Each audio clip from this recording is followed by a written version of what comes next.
UPSC mi poimo ta tai za num khan hin tu jing ka hung vai ge na chu chi ji chu he na mi poimo za num khan la ki mu pi wa ki holim pi na wa chu pi seivam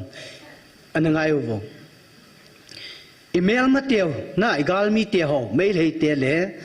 tang khul te hin hilai mun ai ki man cha no ave vijing ve ti chu lai mun ai ki man cha na ave win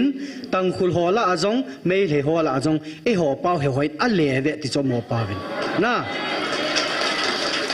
a le win kidanga sa win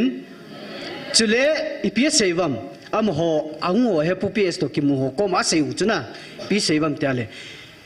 pau dang in jong hin le sa loi loi win na kyo nong ka het no mu ve ti win a het mum na tu wan se ve ti cha ya chu to english adanga translation committee ne u hi ji chun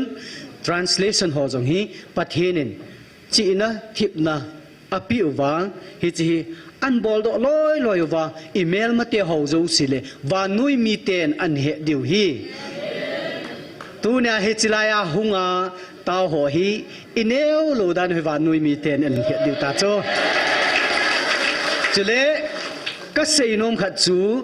pathin hacha ka hi ti ho reverend ho pastor ho evangelist ho missionary hon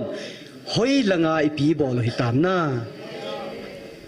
Ebola hichilai hi don lowai kui hutam namdang te hon aphat chum na le pathina kun hi ti ahegam ta ve ji chun nam namun wa umdan ta hi win mihim lu holinum ta hi win hung win lai pakai o zading in hung ta win na vai ge di we hitai ti ka sei do no me hi cheng chu i sei hin tin